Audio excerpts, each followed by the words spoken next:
पर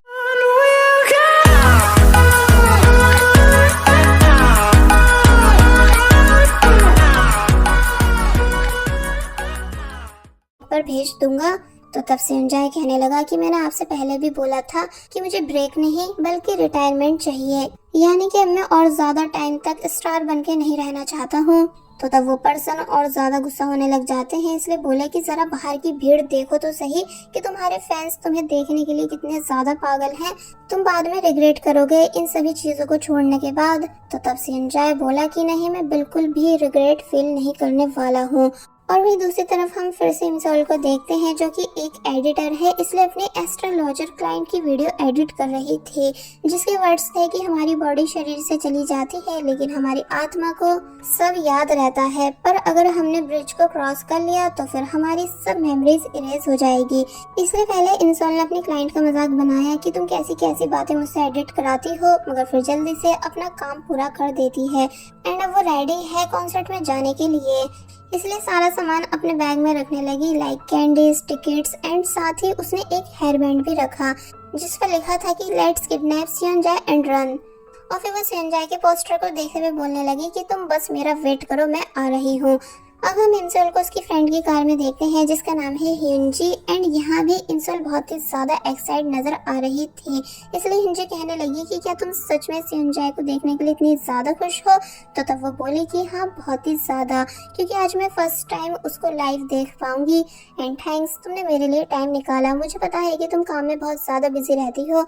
हियनजी कहने लगी इट्स ओके, फिर इंसोल को एक स्कूल एल्बम देती है जिसका स्कूल नेम देख इंसोल को समझ आ गया कि ये तो संजय की स्कूल एल्बम है, इसलिए वो जोर जोर से चिल्लाने लगी संजय की स्कूल टाइम की फोटो को देखकर। हियनजी बताती है कि इसे मैंने अपने जूनियर के ब्रदर से लिया है। तो तब इंसोल हियनजी को थैंक्स करने लगी एंड बोली कि कितनी अजीब बात है कि संजय मेरे ही स्कूल में था, यानी सामने वाली बिल्डिंग में, लेकिन मैंने कभी उसे स्कूल में देखा ही नहीं। तो तब हियनजी कहने लगी कि तुम और किसी लड़के को कैसे नोटिस करती जब तुम्हारा ऑलरेडी किसी और पर क्रश था। तो तब इंसोल पहले तो पूछती है कि कौन, मगर फिर तभी बोलने लगी कि अच्छा वो, क्या उसकी भी कोई फोटो होगी इसमें। तो तब हियनजी बताती है कि नहीं, क्योंकि तुम्हारे एक्सीडेंट के बाद उसका कुछ स्कैंडल हो गया था अपने ही स्कूलमेट्स के साथ, जिस वजह से उसको स्कूल से निकाल दिया गया था। इंसोल पहले थोड़ा शांत हो जाती है और फिर बोलेगी क्या मैं ये फोटो कट कर सकती हूँ। तो तब हियनजी कहने लगी कि हाँ हाँ बिल्कुल, तुम्हें जो करना है वो करो। और फिर तभी ये सीन यहीं पर कट हो गया।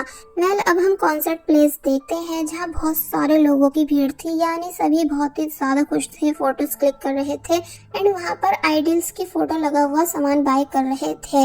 इंसोल को भी यहाँ आकर काफी अच्छा फील हो रहा होता है सब जगह संजय की फोटोज को देख देख कर कि तभी थोड़े आगे उसे अपनी एक और फ्रेंड मिल गई जिसके साथ उसको कॉन्सर्ट देखना है, इसलिए पहले ये दोनों टिकट्स की फोटो क्लिक करती हैं और फिर बाद में संजय के पोस्टर के साथ फोटोज क्लिक कराने लगी कि तभी इनको कुछ लड़कियों की आवाजें आई जो कि संजय की बजाय दूसरे मेंबर्स की फैन है, इसलिए संजय को उल्टा सीधा कह रही होती है कि इस संजय की वजह से कैसे बाकी मेंबर्स को परेशानी उठानी पड़ती है एंड मैंने सुना है कि ये बैंड छोड़कर जाने वाला है। तो तब पहले तो इंसोल को उन लड़कियों पर काफी ज्यादा गुस्सा आया कि ये कैसे मेरे संजय को इतना सब कह रही हैं, मगर फिर बोली कि संजय कभी अपने फैंस को छोड़कर नहीं जा सकता है, ये सब सिर्फ एक र्यूमर है। वेल, इंसोल अपनी फ्रेंड से बातें कर ही रही होती है कि तभी उसे एक कॉल आई इंटरव्यू के लिए जिसका उसे कब से वेट था, लेकिन प्रॉब्लम ये थी कि उसको अभी इंटरव्यू देने आना होगा, इसलिए पहले तो वो परेशान हो गई, मगर फिर अपनी फ्रेंड से बोली कि मैं जल्दी वापस आ जाऊंगी, तुम इतने लाइन में लग जाओ एंड मेरा वेट करो। इंसोल की फ्रेंड कहती भी है कि क्या जाना जरूरी है क्योंकि ज्यादा टाइम नहीं बचा है कॉन्सर्ट को शुरू होने में। तो तब इंसोल ने बिलीव दिलाया कि मैं पक्का जल्दी वापस आ जाऊंगी और फिर हम दोनों साथ में अंदर चलेंगे। और वही हमें संजय दिखाया गया जो कि जब जैसे अपनी टीम के पास आया रेडी होने के लिए तो तब सभी मेंबर्स उसको घूर रहे थे, यहाँ तक कि एक तो बहुत ही ज्यादा गुस्से में भी था, लेकिन फिलहाल कोई भी एक दूसरे से बात नहीं करता है। और वही इंसोल फाइनली इंटरव्यू देने आ गई जहाँ पहले तो वो बहुत ही ज्यादा खुश थी उस पूरी जगह को देखकर, मगर जब जैसे उसने नोटिस किया कि यहाँ पे एलिवेटर नहीं बल्कि सिर्फ सीढ़ियाँ हैं, इसलिए वो उदास हो जाती है। एक पर्सन उसके पास आया और पूछने लगा कि मैं आपकी क्या हेल्प कर सकता हूँ। तो तब इंसोल ने बताया कि मैं इंटरव्यू देने आई हूँ। तो ये सुन वो पहले तो खुश हुआ कि अच्छा तो वो पर्सन आप हो, मगर जब जैसी नोटिस करता है कि इंसोल चल नहीं सकती, इसलिए वो शांत हो गया। जिसके बाद अब हमें बाहर का सीन दिखाया गया कि इंसोल उदासी के साथ बाहर आई एंड बातों को याद करने लगी कि उसे कैसे रिजेक्ट कर दिया गया है, लेकिन प्यार से ये समझाकर कि उनके यहाँ एलिवेटर नहीं है एंड सारा काम ऊपर नीचे जाकर करना होता है। इसलिए इंसोल को बुरा फील हो तो रहा था कि अगर आज मेरे पैर ठीक होते तो मुझे पक्का ये जॉब मिल जाती, मगर फिर वो खुद को समझाती है कि इट्स ओके, सब ठीक हो जाएगा। जिसके बाद अब हम इंसोल को बस में देखते हैं, जहाँ वो परेशान है क्योंकि वो ऑलरेडी कॉन्सर्ट के लिए बहुत ही ज्यादा लेट हो चुकी है। साथ ही उसको उसकी फ्रेंड के काफी सारे मैसेजेस भी आ रहे थे कि तुम कहाँ हो, जल्दी आओ, कॉन्सर्ट स्टार्ट होने ही वाला है। तो तब इंसोल भी परेशान हुए, लेकिन क्या कर सकते हैं, वो ट्रैफिक में जो फंसी हुई है। जिसके बाद अब दिखाया गया कि इंसोल जब जैसी फाइनली कॉन्सर्ट के लिए स्टेडियम के बाहर पहुंची तो पता चलता है कि सभी डोर्स क्लोज हो चुके थे, इसलिए उसका दिल टूट जाता है। लेकिन फिर एक स्टाफ गर्ल को देख वो बहुत ज्यादा रिक्वेस्ट करने लग जाती है कि प्लीज मुझे अंदर जाने दो। साथ ही काफी सारे ड्रामास भी कर रही होती है, तरह तरह के बहाने बनाकर एंड ये भी कहकर कि मुझे बाहर बहुत ज्यादा ठंड लग रही है। तो पहले तो स्टाफ गर्ल मान नहीं रही थी, मगर फिर ज्यादा फोर्स करने पर मान गई एंड बोली कि ठीक है, आप मुझे अपना टिकट दिखा दो, फिर मैं आपको अपने साथ अंदर ले जाऊंगी। तो ये सुन इंसोल बहुत ही ज्यादा खुश हुई, लेकिन जब जैसे उसने टिकट चेक किया तो वो उसके बैग में होता ही नहीं है, बिकॉज जब वो बस में थी तो तब उसने उस टिकट को बस में ही गिरा दिया था। इसलिए इतना सब करने के बाद भी इंसोल को एंट्री नहीं मिल पाती है। अब हम स्टेडियम के अंदर का सीन देखते हैं, जहां कॉन्सर्ट स्टार्ट हो चुका है एंड सभी आइडल्स अपनी अपनी पोजीशन पर आ चुके थे एंड परफॉर्मेंस स्टार्ट कर देते हैं। तो ये देख सब बहुत ही ज्यादा खुश हुए एंड शोर मचाने लगे।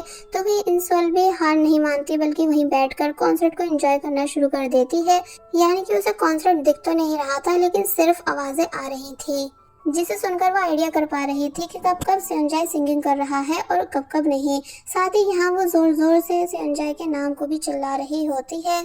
सेओनजाई अब अपनी सोलो परफॉर्मेंस देता है, ये बताकर कि मैं आप सभी को हमारा फर्स्ट डेब्यूट सॉन्ग सुनाना चाहता हूँ। और फिर जब जैसे सिंगिंग करना शुरू करता है तो तब इंसोल कंफ्यूज हुई कि ये तो प्लेलिस्ट में है भी नहीं, मगर फिर खुश हो जाती है उस ब्यूटीफुल सॉन्ग को सुनकर। और बस कुछ इस तरह इंसोल ने उस पूरे कॉन्सर्ट को बिना देखे यानी सिर्फ सुनकर एंजॉय किया। अब हम देखते हैं कि कॉन्सर्ट एंड हो चुका है, लेकिन इंसोल अभी भी अपने ड्रीम वर्ल्ड में खोई हुई थी। सेओनजाई की वॉइस को सुनने के बाद के तभी स्नोफॉल भी स्टार्ट हो गई, जिसको वो एंजॉय करती है, ये बोलते हुए कि पक्का सेओनजाई भी इस टाइम इस स्नोफॉल को एंजॉय कर रहा होगा। लेकिन जब इंसोल यहाँ से जा रही होती है कि तभी कोई पर्सन इंसोल से टकराया, जो कि दिखाया तो नहीं गया कि कौन था, पर बस उसके टकराने की वजह से इंसोल का मोबाइल टूट जाता है, यानी कि अब वो किसी को भी कॉल नहीं कर पाएगी। और वहीं दूसरी तरफ हम सेओनजाई को देखते हैं, जो कि जब जैसे अपने कपड़े चेंज करने के बाद बाकी मेंबर्स के पास आया तो तब यहाँ एक मेंबर सेओनजाई से लड़ने लगा कि तुम हमें बिना बताए ग्रुप छोड़ने का सोच कैसे सकते हो, यानी समझते क्या हो तुम खुद को। तो तब सेओनजाई बोलने लगा कि इस टाइम मेरा किसी से भी बात करने का मूड नहीं है, इसलिए तुम सभी प्लीज मुझे अकेला छोड़ दो। तो तब वो सभी यहाँ से चले गए। बाय द वे अभी बताया नहीं गया है कि आखिर क्यों सेओनजाई अपने ग्रुप को छोड़ रहा है। अब हमें दोबारा से इंसोल दिखाई गई, जो कि जब जैसी बस स्टॉप तक जा रही थी कि तभी उसकी चेयर का डिवाइस खराब हो गया, यानी कि स्टॉप हो जाता है, इसलिए वो यहाँ से हिल तक नहीं सकती। एंड देन याद करने लगी कि सुबह से अभी तक उसके कितने काम खराब हो चुके हैं। पहले उसे इंटरव्यू के लिए बुलाया गया, मगर फिर रिजेक्ट कर दिया गया।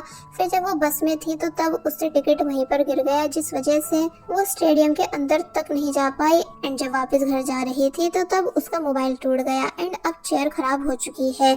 इसलिए ये सब याद कर वो रोना शुरू कर देती है कि आखिर सभी बुरी चीजें मेरे ही साथ क्यों हो रही है, यानी क्या मैं सच में इतनी ज्यादा लकी हूँ। और फिर जब उसे रोते रोते काफी देर हो गई कि तभी हमें एक वैन दिखाई जाती है, जिसके अंदर से कोई इंसोल को नोटिस कर लेता है। और फिर तभी वो वैन वहीं पर रुकी एंड उसके अंदर से एक पर्सन बाहर आया।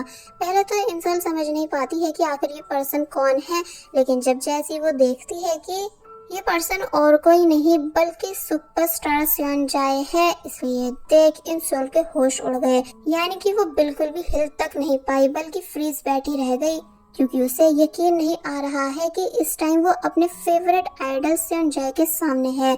सेओनजाए इंसोल के पास आने के बाद उसको अपनी अम्ब्रेला में कवर कर लेता है एंड जब पूछने लगा कि तुम यहाँ क्या कर रही हो, तो तब इंसोल बस सेओजन को देखते ही रह गई और बस फिर इसी सीन के साथ पार्ट 1 यहीं पर एंड हो जाता है।